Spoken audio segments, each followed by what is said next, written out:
everyone, welcome back to Skyhold. We got a few things to read here, and then we'll get started going through more of Skyhold.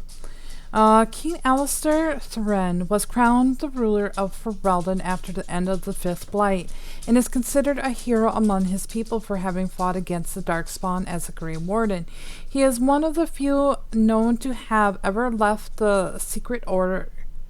Never mind one who went on to rule a nation afterwards. Some in Ferelden claimed that the Thern line ended with the death of the King Callahan, and that the existence of an unknown bastard was a lie imposed upon the people to overthrow Queen Honora. As such, Alistair's rule has been plagued with trouble, both within his own lands as well as with neighboring Olay. The Blight greatly weakened Ferelden, and many believe that a renewal of the long-standing rivalry between the two nations is inevitable. Cole. His name is Cole. He is not the old, perhaps 20 years. He's not that old. Jesus. Perhaps 20 years old. 20 years, no more.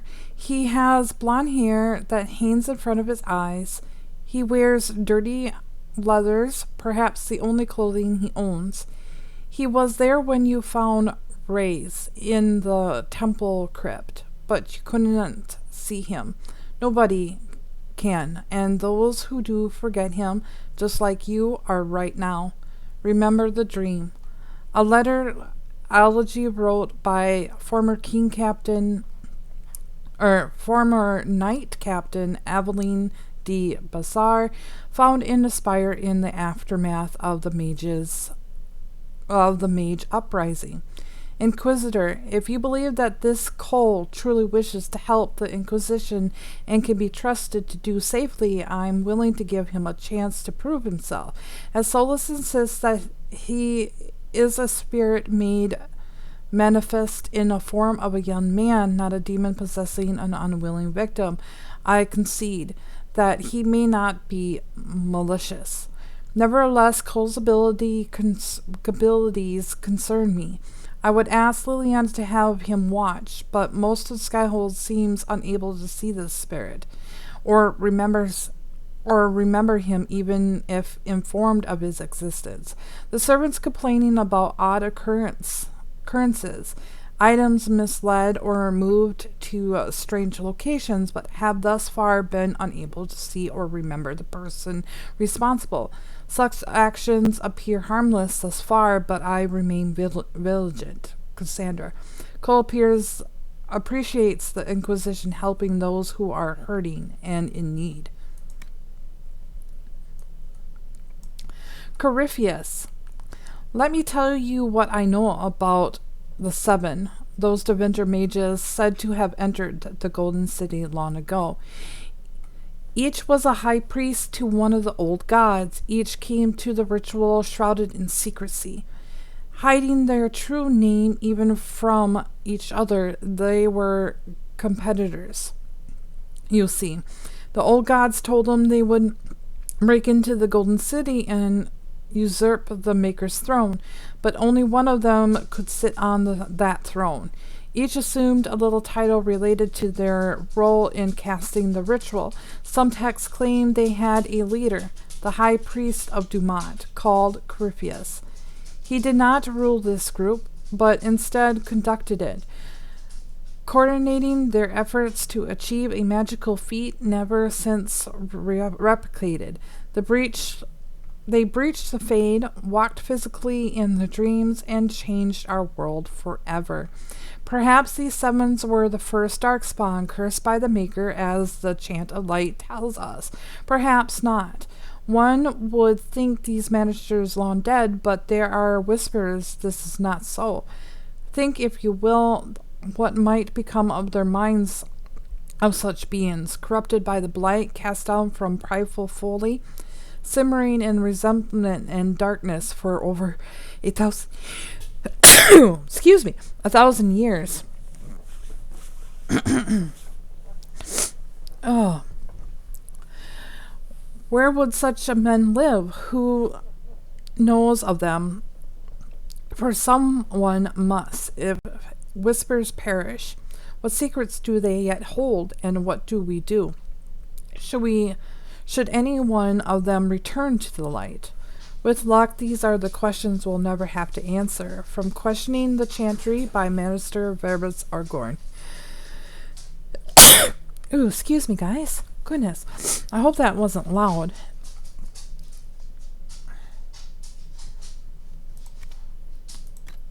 Oh, it's super cold.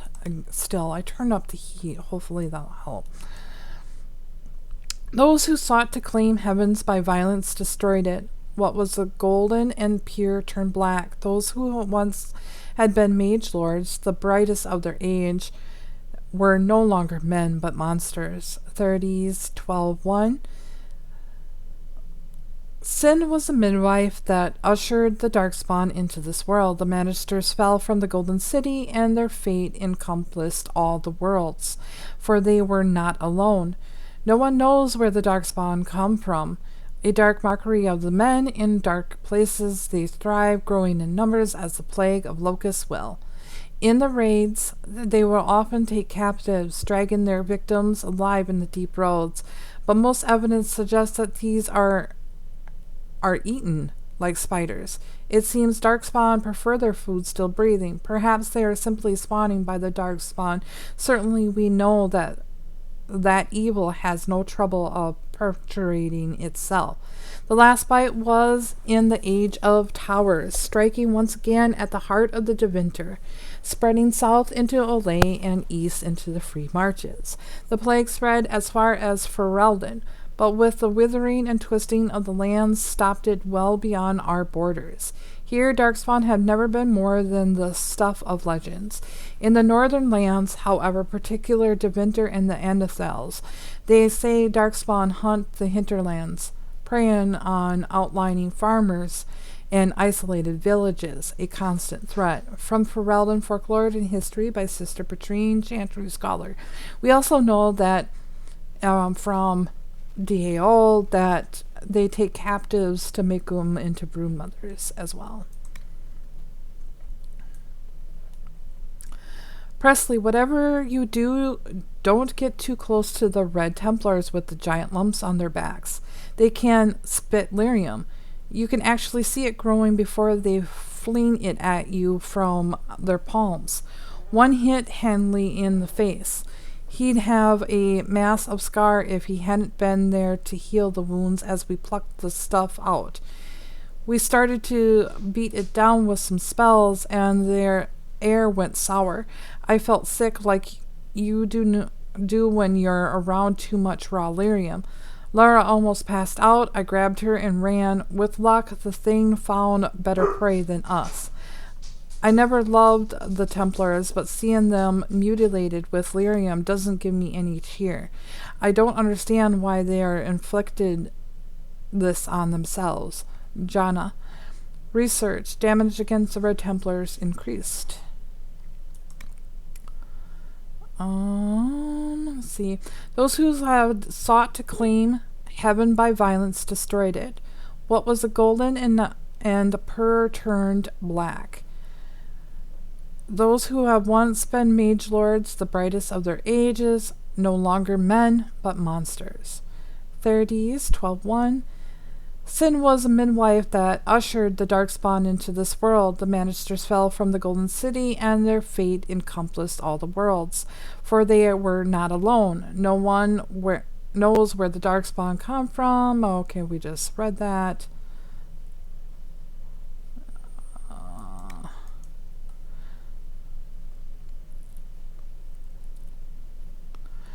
We brought it into the Lord Vern's chambers, strong men on both sides holding the shackles. It had been stripped of the weapons and beaten until we judged it barely capable of walking. I am told you were the lone survivor of the darkspawn from the mines, Lord Vern said to it. A Hurlock, as I understand it. I am told that you spoke to my men when we captured you. The thing spoke. told them they would die. Its voice guttural and savage, like a beast trained to mimic language of the men, but we made out its words clearly enough. Yes, said Lord Vernon, you are smarter than your fellow beast. Yes, said the beast. I would know more of this, said Lord Vernon, that we might understand your people and negotiate.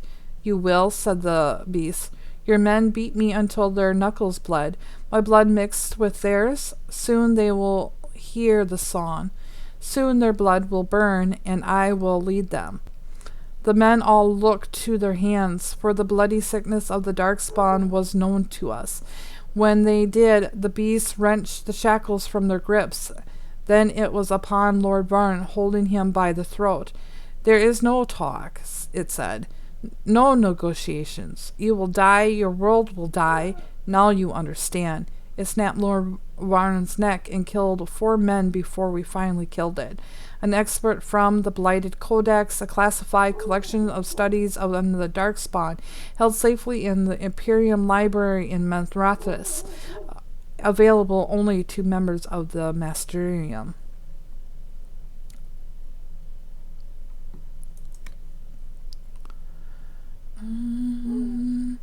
Red Templar archers, take aim. Red lyrium isn't the weak stuff they fed you all your life. The song is deeper. It's got a will of its own. Tame it, and it will do things the Chantry instructors never dreamed of. Listen, focus on the arrow in your hand, pour power into it when it leaves the bow. That strength can fly across a battlefield and punch a hole through the thickest armor. Soon you will need to stop to hear it. Practice, and the song will always be in your blood. And fire. Red Templar archers instructed new recruits starting to take red lyrium.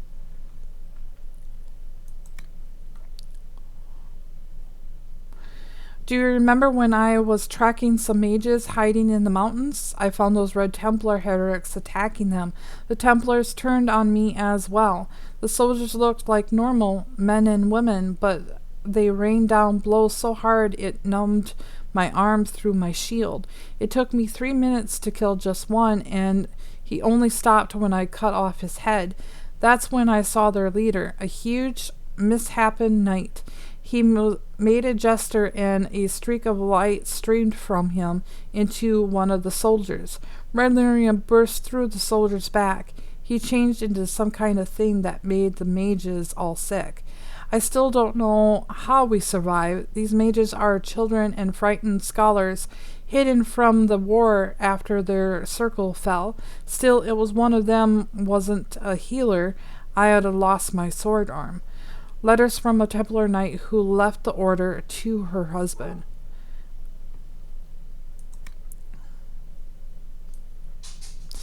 Jares, when I saw the Templars marching upon the road, my heart was glad. I asked if they could come to stop the rebel mages who burned down the farms, but one of them growled it was none of our business. That was when I noticed his eyes were red, not like he had a long night at the inn, but really, truly red. Varen announced these were the band's lands, and it was his business who was in them.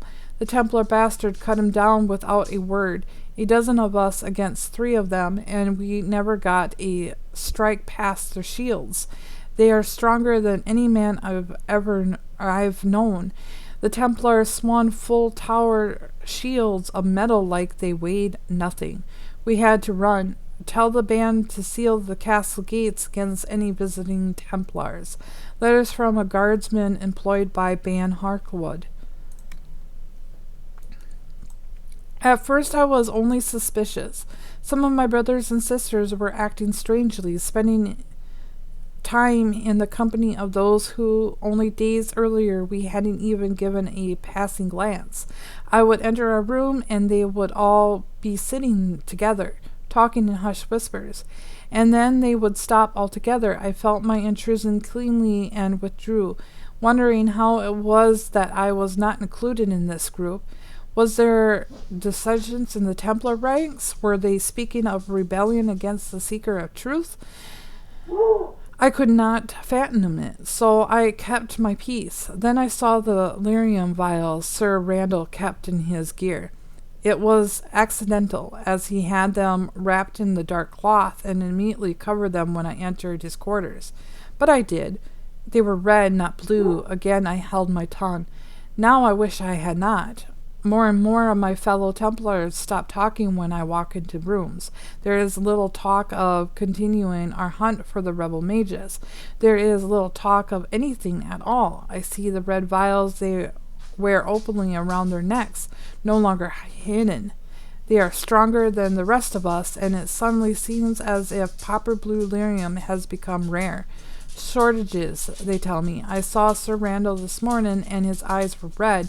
For the first time, I wonder if I should abandon my post and flee the order for good.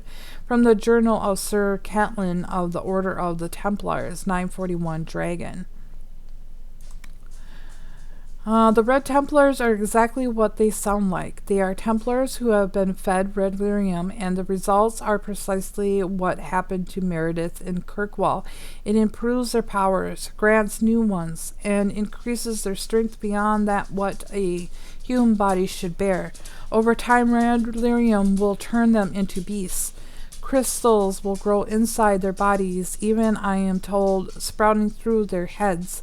In the end, the Red Templars will be lost, mind and soul, to roaring madness. Did the Chantry push our Templars too far, or was this break inevitable? Maker help us, I pray it was not us who drove our good knights into becoming monsters. Mother Clarice of the Grand Cathedral, in a letter to a friend. Did I miss something? There. Behemoth.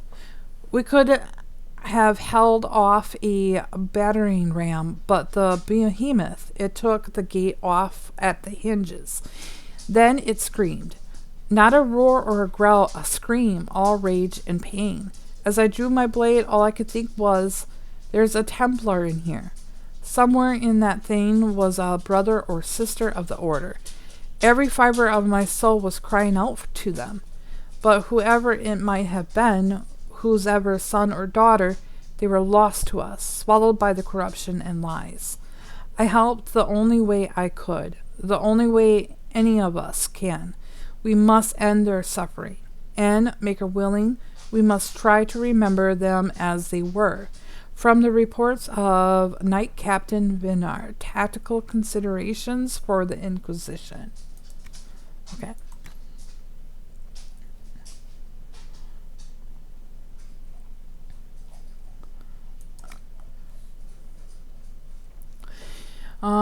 So in your heart shall burn. Then the Maker said to you, my second-born, I grant this gift. In your heart shall burn an unquestionable flame, all-consuming and never satisfied. From the Fade I craft you, and to the Fade you shall return each night in dreams, that you will always remember me. Canticles of Thetis 5:7. In the passage 1 through 6, his first children wanted for nothing, free from need. They could only praise. But it was hollow, without cost. We, and all the physical, were created immutable, that our works would require struggle. A wonder created of wood and stone provides more intent than any wishes of the Fade. Here in the gentlest verse of the chant, we see how great his gift and how stern his punishment. To inspire, he gave us dreams, such that we would strive to make this limited world reflect his glory. Some look upon the nightly memory and feel only desire, as though owed his splendor. We, the second children, were meant to master the wants and wanes of emotions and childish pursuits, to honor at the distance and move ever forward. We fail in this, and the weakest of us did act as plunets, infants, clawing back into his sight. Because we could not master our desire, because we acted on pitiful insight, because we dared look upon our Maker to fulfill our needs and not his. he is lost to us. But he is merciful while stern, and remember what we have lost. His second children can learn, grow, and change. If we cannot, then we are no better and no worse than his first children. From the world of changing of the chant by revered Mother Hera.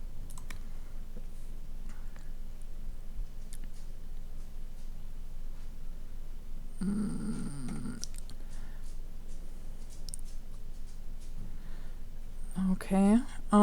Those who have been cast down, the demons who would be gods, began to whisper to men their tombs within the earth, and the men of Deventer heard and raised altars to pretender gods once more, and in return were given in hushed whispers the secrets of the darkest magic. Canticles of Therides 5:11.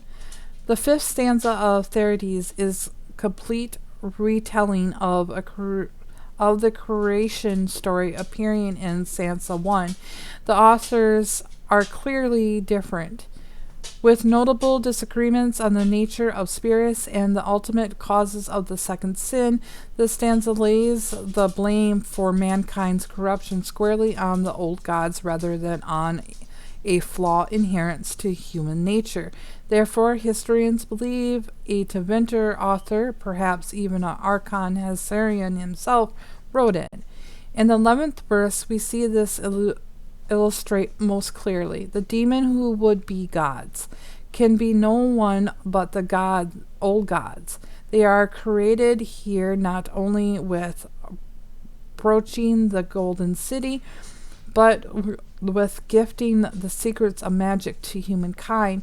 The implication is that without this instruction, these hush whispers, no magic would exist. From the Chant of Light, Literary Analysis and History by Sister Teresa.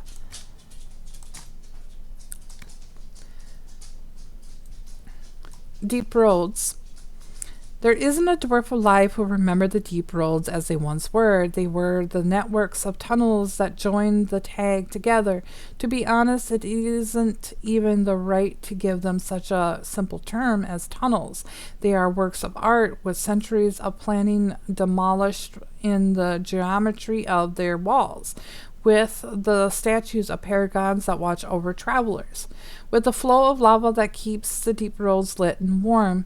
The cowgazers upon the surface talk of the Imperium highway built by their magisters of old, a raised walkway that crossed thousands of miles, something that can only have been built by magic. Perhaps it's comparable to the deep roads, although the dwarves didn't need magic.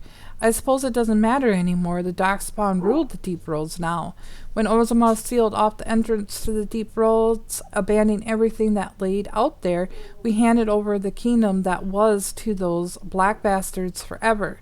To think that there are Genlocks crawling over Bominar now, tearing down our statues and defiling our greatest work. Corruption covers everything we built out there. Every dwarf who goes out and comes back says that it gets worse with each passing year. The foulness spreads a little bit further. And the cloudgazers think the darkspawns are gone just because they aren't spilling out onto the surface. One day, when Orzammar is gone for good, they'll find out differently. Those darkspawn won't have anywhere else to go but up. And they'll do it. The surface folks will have themselves a blight that will never end. Transcripts of a conversation with the members of the Dwarven Mining Cast, 890 Blessed.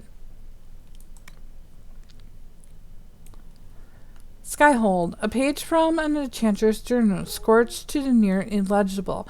The style is in an old Farellan dialect, circle mid-late divine ages. Experiment in ambition lingering, first staging. The question isn't, is it special? The question is, how special? We found relics, but they are always relics. Elves ranged far before their empire was crushed, but rarely did they return where they did not build. This place they visited again and again. I see it in their fragments. Clays from the different nations, not just craftsmen's. Styles from different centuries, not just clans. And yet no record of a rune. The structure here are all Ferelden, with stone figured up by a typical madman. Whatever was here, whatever nature spires, it was flattened for a floor. But I know the common shapes, and I will eradicate them as was custom, and we shall see whether the elves wish to see. The note below in a different, uneducated hand. I finished this for Master Garnet. The work brought lightning, much lightning. The rods are pools of metal now, and all his workings burnt. Master was also struck. I wrote for him his latest words because his fingers are ash and he did not live the night. The veil is old here.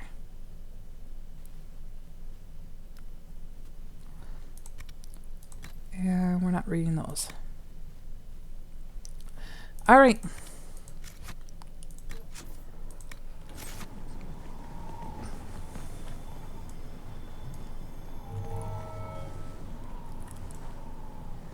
I'm going to make a custom one, so I will be right back.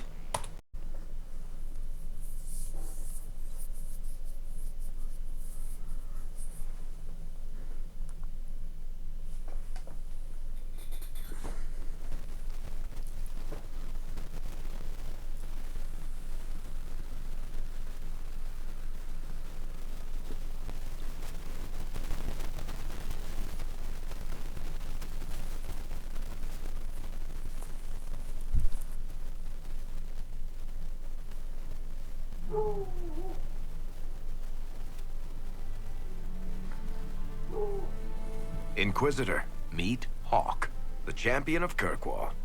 Though I don't use that title much anymore. Hawk, the Inquisitor. I figured you might have some friendly advice about Corypheus. You and I did fight him, after all.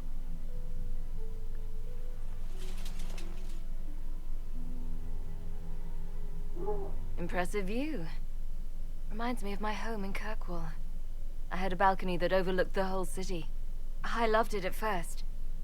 But after a while, all I could see were the people out there depending on me. You're lucky it was just a single city. I've got half of Thedas. You're doing everything you can to protect them. Does it ever get any easier? I'll let you know. I don't envy you, Inquisitor. But I may be able to help you. Varric said that you fought Corypheus before. Fought and killed. The Grey Wardens were holding him, and he somehow used his connection to the Darkspawn to influence them. Corypheus got into their heads, messed with their minds, turned them against each other. If the Wardens have disappeared, they could have fallen under his control again. So Corypheus has the Venatori, the Red Templars, and now possibly the Wardens as well. Wonderful. I didn't come this far just to give you bad news. I've got a friend in the Wardens. He was investigating something unrelated for me. His name is Stroud. The last time we spoke, he was worried about corruption in the Warden ranks. Since then, nothing.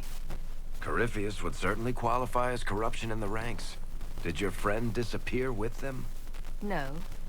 He told me he'd be hiding in an old smuggler's cave near Crestwood. If you didn't know about Corypheus, what were you doing with the Wardens? The Templars in Kirkwall were using a strange form of lyrium. It was red. I'd hoped the Wardens could tell me more about it. Corypheus had Templars with him at Haven. They looked like they'd been exposed to the lyrium you describe. Hopefully, my friend in the Wardens will know more. I'll take any lead I can get at the moment. Good. I'll do whatever I can to help. Corypheus is my responsibility. I thought I'd killed him before. This time I'll make sure of it. Inquisitor. You said you thought you killed Corypheus. The Grey Wardens had him imprisoned. They used my father's blood in a ritual to seal Corypheus inside. But he could still reach out and influence the Warden's thoughts. He sent them after me. And I didn't just think I killed him. When the fight was done, he was dead on the ground. Maybe his tie to the Blight somehow brought him back, or maybe it's all Tevinter magic. But he was dead, I swear it. And where did you go after the mages rebelled? I heard the Chantry might be sending an exalted march to Kirkwall to put down the rebellion. I hoped that leaving would save lives and force the Divine to divide her forces to come after me. As it turned out, I needn't have bothered. All the circles started rising up and the exalted march never came. I'd like to know more about Anders. What was he like? I don't know if there ever was just an Anders. He was crazy. By the end, there was nothing left in him. Except this insane need to start a war no one could win. I heard you had family and friends in Kirkwall. Where are they now? Isabella and I never believed in being tied down. When I had to go into hiding, she understood. We'll see each other again. Until then, she'll be having fun. But hopefully not too much fun. I assume Varric's been feeding you information about the Inquisition. What did he say about me? Only good things, I promise. I was a little surprised, actually. Varric isn't one for religion in general, but he thinks highly of the Inquisition. I think the exact phrase was, has a good shot at fixing Blondie's mess. We'll talk later. I'll meet you at Crestwood. All right. Now, we'll head back here because I suppose I can't travel yet. Nope.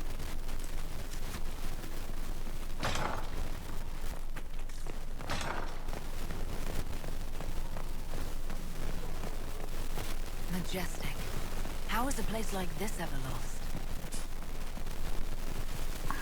Forgotten. Of course. Like most things. Forgotten.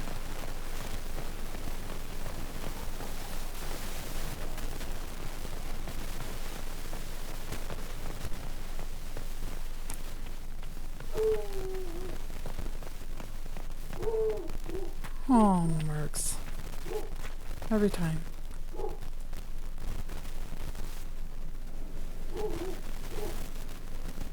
I don't know why I went down here.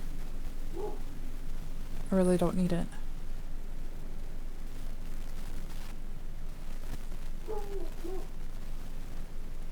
Okay.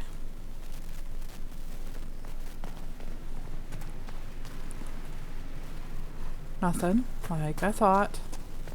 Okay.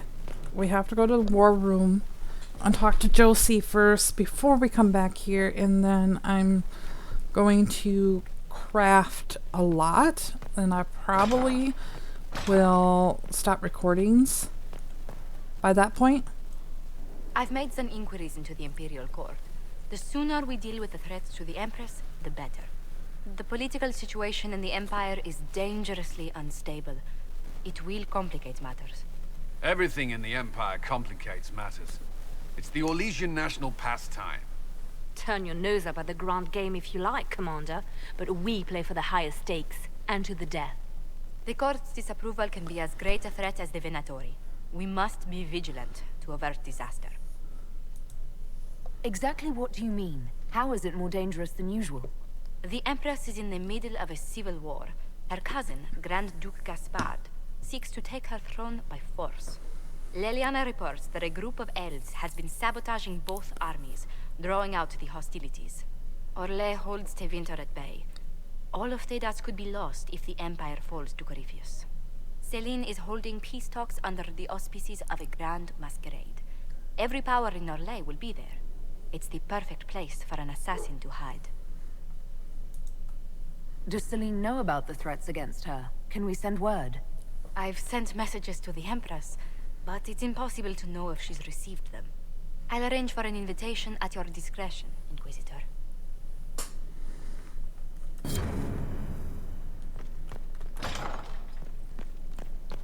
All right.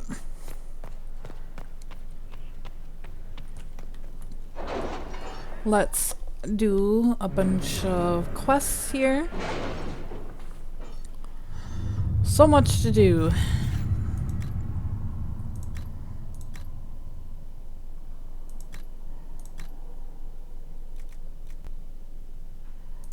We got everything highlighted here.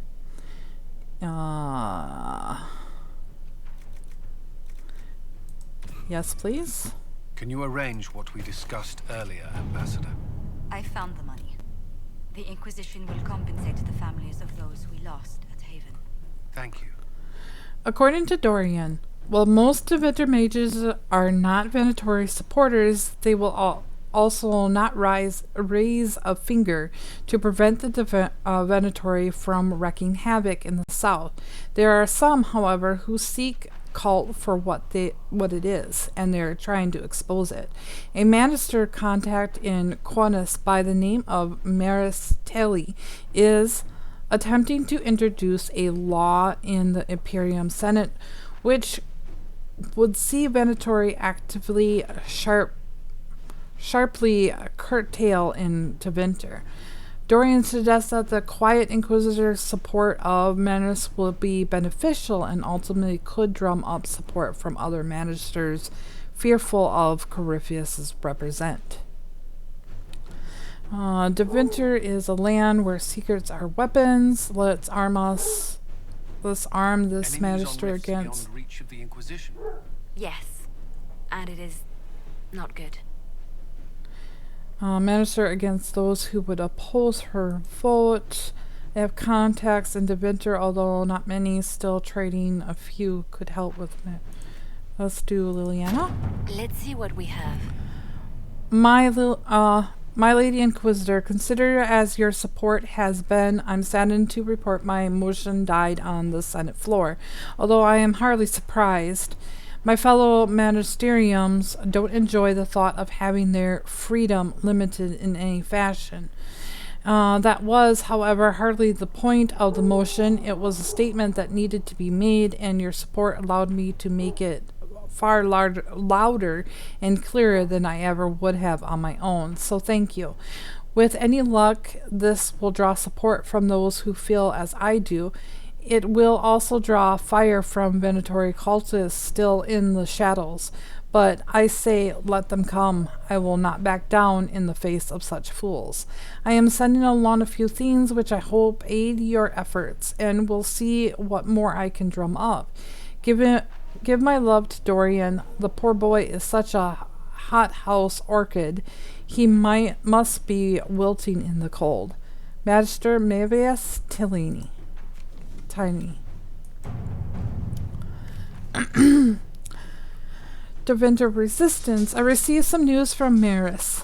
It seems her little resistance has drawn support, just as she hoped it would. Thing is, that support comes in forms of idealistic magisters with no real power, while the ones who might see her group as a threat are the truly heavy hitters. Reading between the lines, I'd say Maris is in more hot water than she let on. She's crafty, but she could use more help right about now, or the resistance might die on the vine. Up to you, but if you ask me, any enemy of the Venatori should be friends of ours. Dorian. Allow me to handle this, eliminate one of her enemies, and the rest will believe she can strike at them with impunity. They will back off. Send some Templars north, disguised, of course. Real Templars, the sort who can disrupt magic. That should be all the help she needs. All right. I agree. It seems Dorian was correct. Not only do Tevinter Templars not possess the ability to disrupt magic, Tevinter Magisters are flummoxed when they encounter such abilities. There was an attack on Magister Talon's estate, but our agent, Sir Belladaro, reports that it was handily beaten back and is unlikely to return anytime soon. Magister Talon sends her thanks, as well as some artifacts stripped from the attackers and a scented handkerchief. Don't ask, Colin.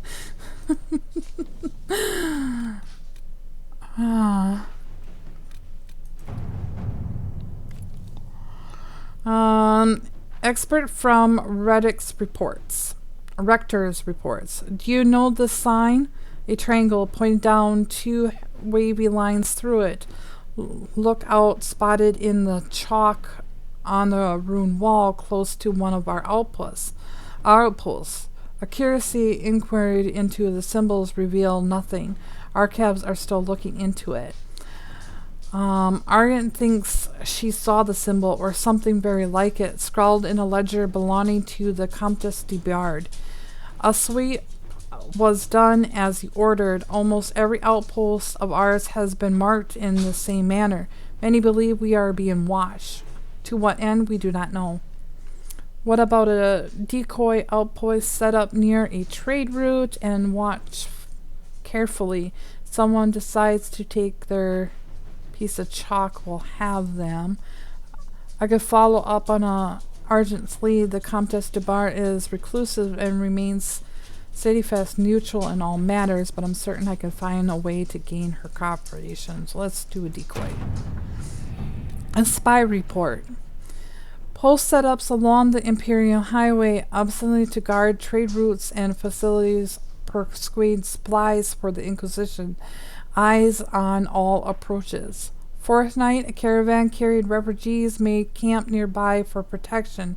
After midnight, a young woman on the crutches made small talk with the patrol guard. After he passes, she crouched and makes the mark on a tent post.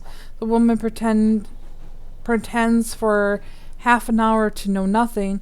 When it becomes clear the rules will not work, she kisses an Andressian locket and says, "Glory to those across the sea." She dies. The locket was poison.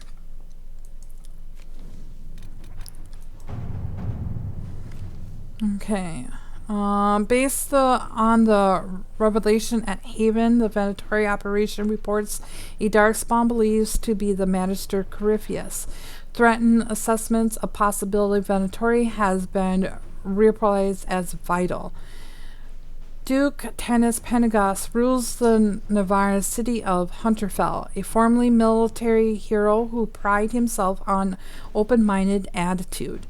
Duke Tanis rules with the help of a secret network of old adventurer companions and possible lovers, as they are all rumored to be beautiful women. Informed on the fifth bellas of the Hunterfell is limited, but they are known to include humans for both Olay and Ferelden, an elf, a dwarf, and even a Tavashoth. Known or suspected background ranges from Resurrect Moratasi or Dragon Hunter to Bard, smuggling, or even apostate. We believe one of the 5 bellas of Hunterfell is a Venatori agent working to advance the agenda of Corypheus. A bard's reputation precedes her, even if she wishes otherwise. I can uncover more about her. I have a friend among the Templars. They might know more about this apostate. Dragon Hunter is a noble sport. Usually I should be able to find out about this hunter. Let's find out about the apostate first. Investigating Hunterfell. A letter to command Colin with information on the apostate. All I can say for certain about the apostate is when asked why she had not joined the circle, she declared the chanted light was for humans. It meant nothing to her. I hope the information helps. Not really. Continue investigation. An expert from Ben Henrast information. We have neither race nor background information on the Venatori agent in Hunter Falls. The Bellas are affected nobility in the city. Any information about them is protected. We have confirmed that the Tavashoth, whatever else she may be, is not a mage. Whether she is or one of the Duke Tanis lovers, she now appears to be in a relationship with the smugglers. An Orlesian woman in Hunterfells might have a fondness for items from home. Perhaps I can find out what she wears. Why are we finding out what she wears? Tavasha cannot hide her reputation easily, no matter how protected she is. Let my ladies ask about her. Let's try to find out more about the Mortasi. At your service. A letter to Josephine in the information about the Tavasha. She said to disagree strongly with the bard on matters of trade. She is a bitter enemy of Orlesian after blood was shed between them early in their adventuring days due to Orlesian binding corpses with magic.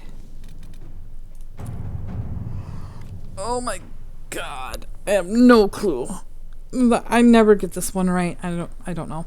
An expert from Ben Hanrath information report. All information about the 5 bellas of the Hunterfell has come back negative. The Talshot is not a bard. The elf is not a Moritasi. And the dwarf is not the smuggler. Unadinium. We have learned that the Ferelden is a Venatori agent, but unless we can link her to a Pacific background quickly, we will lose the lead. We must remove the target immediately to stop Dutaris from falling prey to the Venatori interests. Eliminate the smuggler, the bard. Bard? An excerpt from Bennett's information. The target was eliminated, and as expected, all other targets went into hiding immediately. Duke Tathis did not locate our operatives during his search. The recent move to expedite movements of Deventer mercenaries through Hunterfell suggests that we eliminated the wrong target. Duke Desmond remains subject to the Venatori's influence. Hunterfell must be considered a hostile city. Per request, Operating Iron Bill will receive further intelligence for improvement efforts in the future. Yeah, I don't know. Never get that one right. I don't know. I've never really looked it up either to see how to do this one. I probably should, but I just needed a drink to warm up. Inquisition agents have uncovered a potential problem in the nation of Navarra. A Deventer mage by the name of Verita has recently been noted in the company of King Marcus, and rumors comment on how strange it is for a new advisor to be so closely heated. There is evidence that to indicate Varus is the number of Venatori. Having Navarra keen under their sway would give a cult a great deal of power and hinder the Inquisition's ability to operate in the north. Send agents to eliminate advisors as well as supporters by any... Jesus, Liliana. We should tell King Marcus what his advisors truly is, convince him to see the light. Wait for the advisors to leave the capital, then send forces to ambush and capture him. Let us begin. Alright. Inquisitor, I will admit, when your ambassador first approached me with the claims regarding us, I was unconvinced. Indeed, I did not heed the evidence even when it was presented. It was only when one of your mages, an apostate named Sidney, managed to drive the clouds from my mind that I finally realized the spell I had been under. Varus has been imprisoned, and we will be on the lookout for any further efforts by these cultists to interfeit my nation. Navarra is most grateful. King Marcus Pencas. Okay. Alright, this side's good. I'm going to exit out quick to save, and then we'll go back in and do the Ferelden side.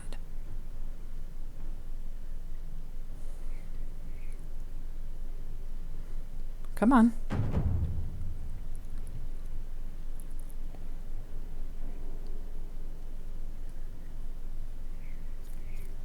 There we go.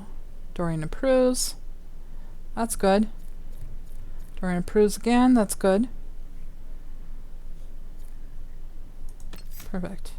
Okay. Head in.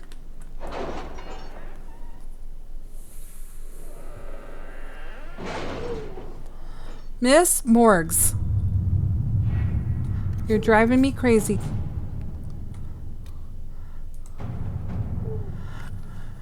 Alright, it only looks like we got one for this one. How are the rescue efforts? Have they found anyone alive? Excavation is slow, as you can imagine. Okay, Inquisitor. The Allied merchants of the monarchy of Antivia have inquired whether they can assist us in any fashion. They could provide us with some of the finest goods in Thetis, a powerful boost to our prestige, and spread our influence north. The March Prince will also attempt to ensnare us in contracts so convoluted that we will be internally tied to them. If we are interested, we must send our most skilled negotiators. Our diplomats are well respected, and I feel we can come out ahead of the bargain if we are prepared to commit to it. Ambassador We cannot Malti. neglect our soldiers' training. Can we neglect roads? Our allies cannot take the same route through the mountains we did. I have chosen a few dozen diplomats to handle the merchant prince. I will, of course, inspect everything we sign myself. Inquisitor, A bundle of documents, at least 50 pages thick, explains the trade agreements the Inquisition has entered into with the merchant prince of Antiva. Josephine has attached a note. Inquisitor, I am more than satisfied with the agreement we reached with the merchant prince. Here is a duplicate if you wish to review it. I will pull aside 3 days and 24 candles. Ambassador Malti.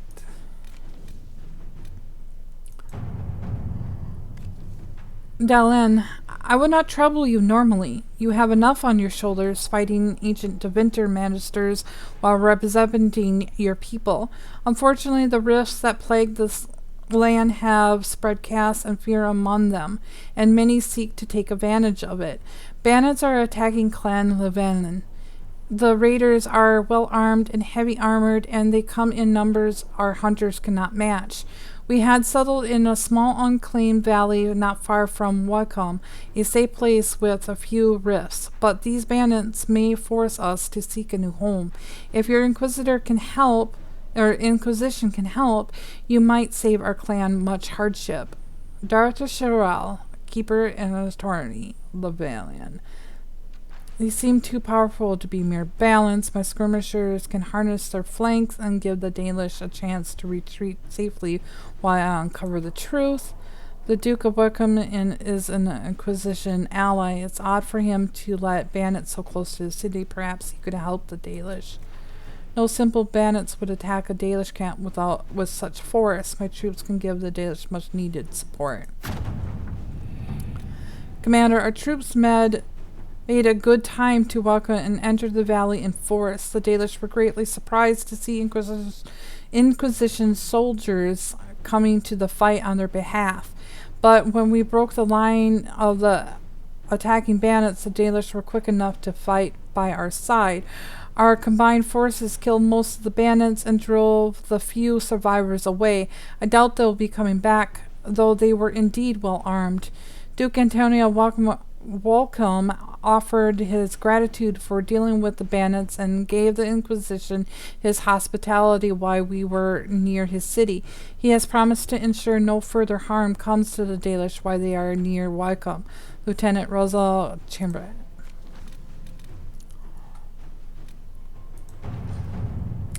Shadows over Delrum. Inquisitor.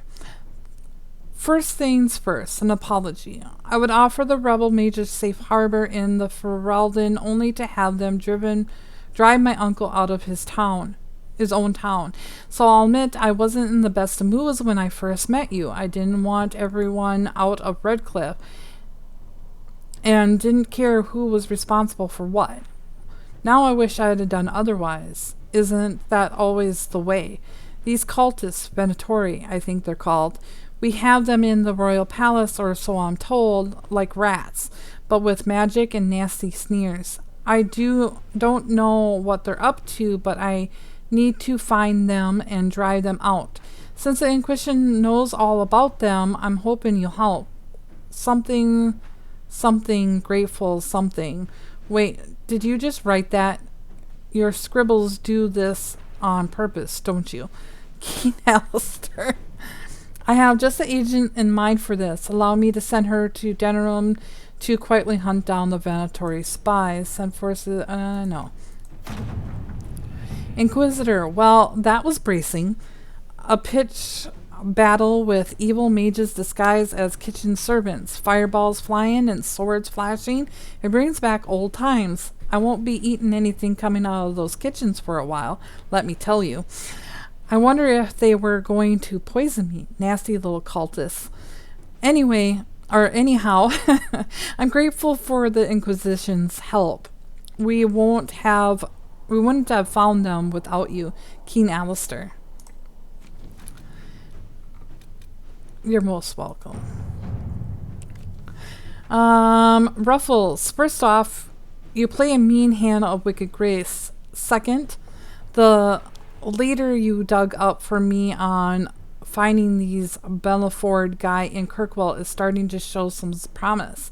I got my editor to look around for me. She's a coterie boss, so people tell her things when they want to or not. She tracked down the poor sod carrying the manuscripts out of Kirkwall. This is where it gets weird. The courier is a magistrate, Lord Wiener Cameron. The coterie wouldn't touch him with a 10-foot pole. Maybe you could have a polite word with him for me, Varric. A magistrate courier. He has to be involved in something else. Let's find out what. I owe a few favors. I have friends in Kirkwall guards. She might be willing to talk to this magistrate. Inquisitor. Nightingale. Camarine is dead. Fully armed, locked in the inner room in his home, a knife in his back. He knew someone was coming for him. Ironically, the scene was exactly the same as one in the first Hard and Hightown novels. Someone sent a professional after this magistrate. They had to leave a trail. Cooper. A copy of Hard in Hightown sits open on the table. Javelin was waiting outside the captain's office when Donald Bragan slunk out, defeated. We're not getting a warrant, are we? Javelin looked almost relieved. No, Don met his partner's eyes. The kid was barely 20 and looked like he had walked straight to the Kirkwall barracks from somebody's potato farm. Taller and broader than the other guards, Javelin slouched as if he didn't know how to fit in his own limbs, as if he thought he should be smaller. Hunched over in his brand new, too large armor, he looked like a child playing at the beginning guard. He was too green for murder investigations. Maybe it's for the best, Javelin said, almost speaking to Donan's thoughts out loud. You're on your way out of the guard and he trailed off, then sighed. Questioning nobles in the middle of the night wasn't covered in training. Donna glared at the kid. I'm a city guard, and so are you, recruit. Nobody gets away with murder while we're on duty. Javelin stood a little straighter. What do we do then? The captain wants proof, Donna smiled. We'll bring her proof. Liliana wrote a note in the margin. The dead magistrate attempted to implicate Varric. Why and in what? If an assassin killed the magistrate, a word to the crows might tell us who it was. They watch rivals carefully. We should support the official Kirkwall Guards investigating murder. A letter has arrived at Skyhold, addressed to nobody. No one saw the courier who brought it. You're encroached upon the domain of higher powers. You will answer to us. The letter is unsigned, except a wax seal describing 6 crossed swords.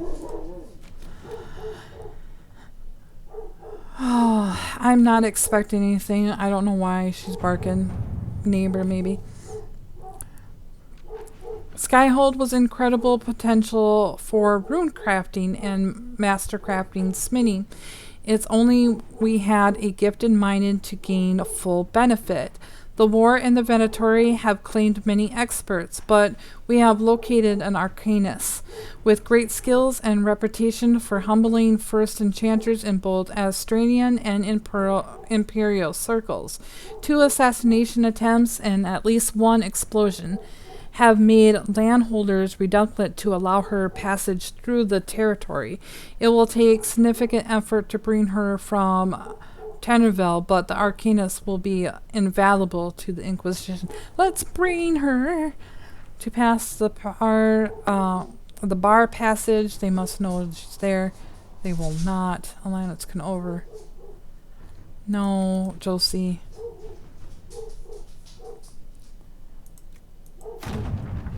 The Arcanist has been secured despite great cost and the concern of more than a few traditional minded mages. She awaits a meeting with the Inquisition in the underground. Yeah.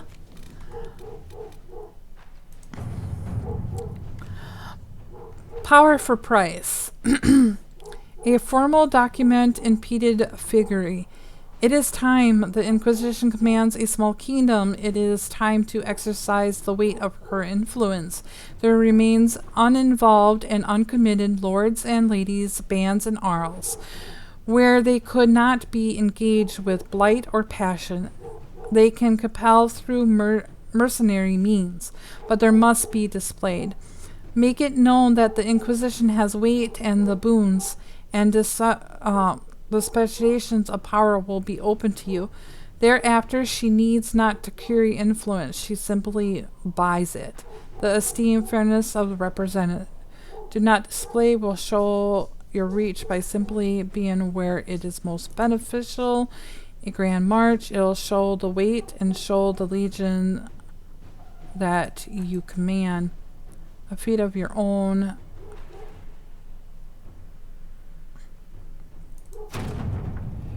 A former document with impeded figure. The Inquisition is a sight to behold, a command of legions, hearts, and minds. Is worthy, your Inquisition is worthy, and my masters are pleased. I will bring my wares, and altogether we will extend your reach even further. Now you trade not just within treasures, but in will. The esteemed Ferris, the representative. Okay, I'm gonna back out and save here quick.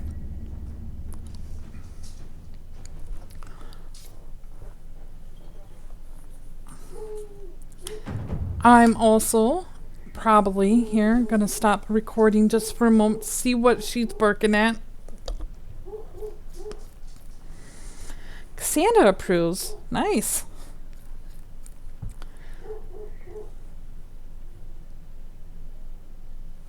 Sweet. Be right back, guys.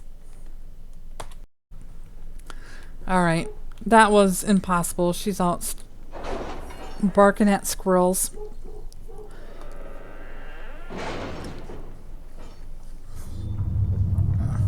They're in their last hustle and bustle here to get what they can from our pine trees here. Really? You did not notice? I had no idea Lady Beverly was one of your people. You might have told me before I embarrassed myself. Now she's working up the other dog. Anyway, let's continue. Now that you're in charge, there's something I thought I'd bring up. There are veneratory mages out there lurking in the wilderness. These come as no surprise to you, since you can't swing a dead cat without hitting one of Corypheus' minions. But this particular veneratory have additional significance to myself. For one, I know them personally. I would call them friends, except that would imply I didn't want them dead, which I do. Since I have an idea of where they might be, thanks to an investigation I began before coming south, I thought we could put our heads together and track them down. Let's look carefully into this carefully and quietly. We do not wish to alert Venatori to our awareness of their existence. Are you all right, Leliana? Are you? I suppose not. Haven was trying. Dorian's lead was effective. The Inquisition found several locations where these Venatori could be hiding. Advanced camps, purpose unknown. If you wish to deal with these mages, I'm certain Dorian would be pleased. I'll mark the locations on your map, should you pass by any on your travels. Perfect. Truth or dare? And we only have her. See and be seen. Madam Ambassador, words cannot express my gratitude for your gracious hospitality at Skyhold. After events at the Haven, one can hardly go anywhere in the Imperium without hearing the word Inquisition. I shall be glad to have more facts to add to the wild rumors. I am as grieved as you to hear the vicious slander being spread. Justina Fifth was the best of us. It pains me to think that others would pollute her legacy in such manners. I will travel to Valfort soon. I shall ensure my cousins know the truth of this matter. Sincerely, Compet Randalls de Mori. Now that he's been here, we should talk to the nobles he's been seen with and let them all know. Dear Josephine, I pass along the news of the de Morio's visit to a few influential parties and implied that he was perhaps trying to butter both sides of his beard. I would describe the outrage this idea provoked, but that would make this letter indecent, and your spy mistress would obsolete with it. You play a beautiful as ever, my dear. I can hardly wait to see what de Morio's next move is. Give my love to your parents. Yours, Vicomtesse Eldia de Morio. Oh, fucking names. Oop, mind my manners. Ambassador Maltate. Although we have not always seen eye to eye, I believe that on this subject we will be perfect agreement. I would like to build a monument at the site where Haven stood as a memorial to all those who have given their lives defending the faith. Shall we work together to honor these fallen heroes, Madam Ambassador? Marquise de Lorraine. I can do some funding for the project, and we should send a representative for the ribbon I sure get some volunteers of our ranks will help with construction, yes. Ambassador Malatiniet, pleased to convey my thanks to the Inquisitor. The Inquisition soldiers were a great help in clearing the area for the memorial construction, and the sight of their uniforms raised spirits immeasurably. The monument will stand forever as a testament to the strength and fortitude of the faithful. Marcus Drilling. I don't need that. Out we go. Fiona, we got word out to everyone we could, but some cells were too remote to reach. We'll need the Inquisition to contact them, at least to let them know that the Templars are gone. They are gone, right? Sketch. We know Sketch. I can send a few agents with a mage from Redcliffe to pursue the cells to come in. Rebel mages may not believe aren't Templars. I can ask Sabino to help contact them. They're likely afraid to come out of hiding. I'll send a few non-Templar soldiers to protect the mages on their way here. Inquisitor. Commander, a lot of mages just showed up. I hope they're friendlies, because if they're not, we're in trouble. Captain Raylan.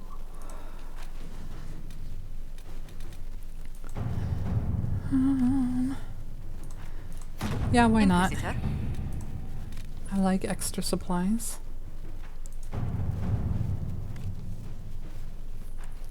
Well, that settles it. We face Darkspawn managers who command something that looks suspiciously like an archdemon.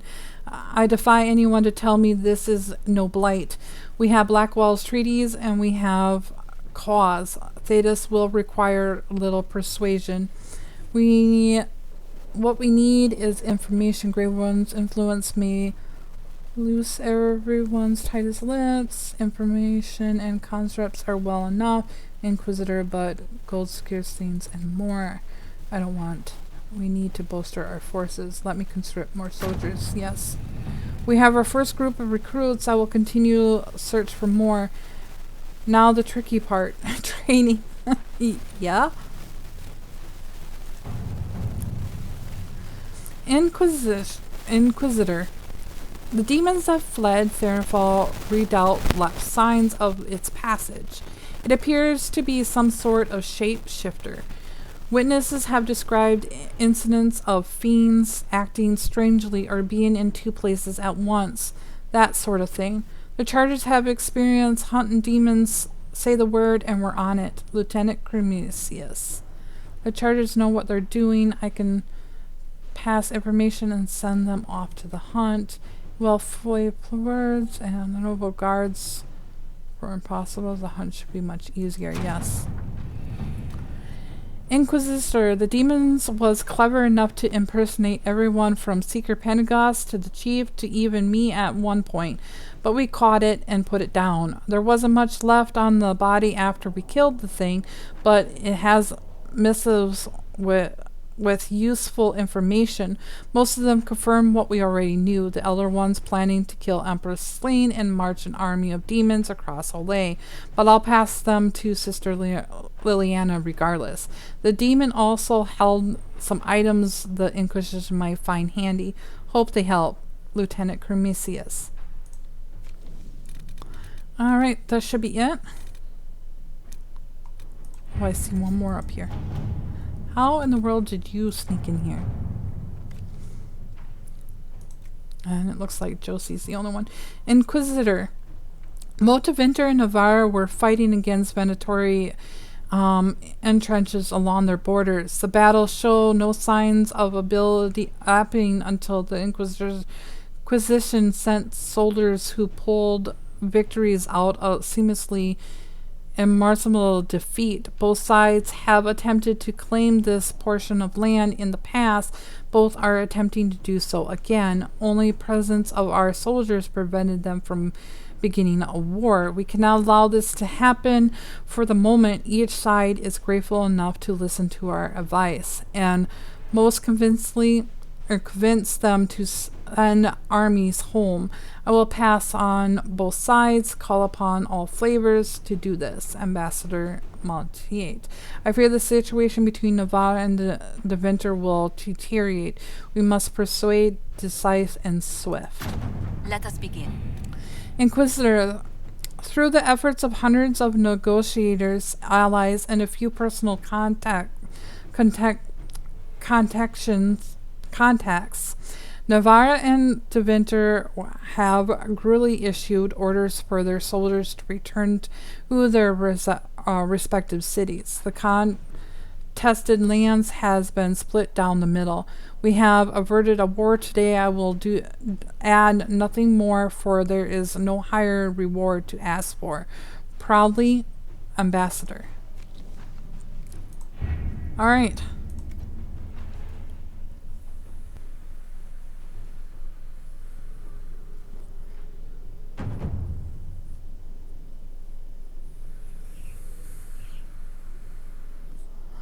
Come on.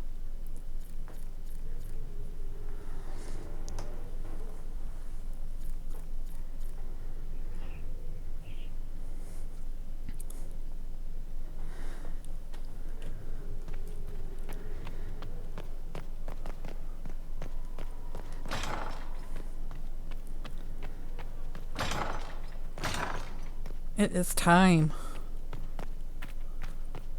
Let's do this.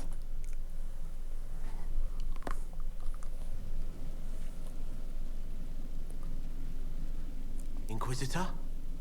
The Arcanist has arrived. You should see for yourself.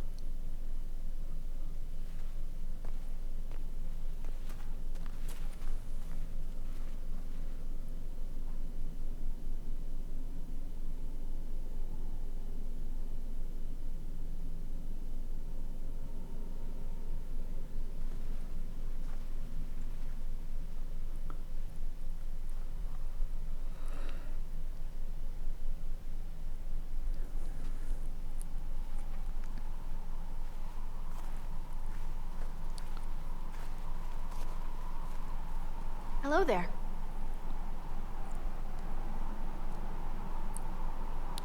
Dagna!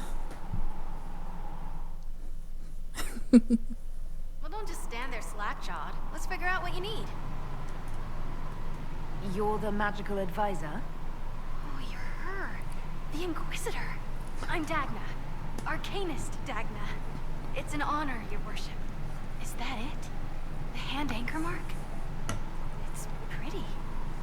Reach was pretty too, in a destroy everything sort of way. I welcome you to the Inquisition and look forward to your contribution. Me too. I've heard some impossible things. I love impossible things. Those are the best to make, well, possible. I've looked at Harriet's devices. Precision is fantastic, but typical. Mundane. Old thinking. Is what now? No disrespect meant to the classical trades, but you need a new perspective. I've made adjustments. As long as I keep making them, you can craft just about anything. Almost safely. You seemed impressed by the anchor. What does it look like to you? I heard what everyone says what you heard Corypheus say. That's a long chain of who said what's. To me, it says key. But keys do a lot of things. Open, lock, switch. Some open one thing, some open everything. It sounds like Corypheus made it to open, but it looks like you can use it to close. It may be that simple. It sure is pretty. Wish I could see through it. Dagna, show me what you can do. Do you want fire? The first ask is always fire. It's fire, isn't it? Here's how it goes. Bring me the rare stuff for enchanting or masterworks and prep it here just like normal. Except it's not normal. It's manipulation of primal forces, and I'll make sure it goes just right. You'll see. Let's see together. Alright guys, it's time to do some crafting, but we're going to end this here, and I will craft, and when we come back, we'll be ready to continue. See ya. Bye now.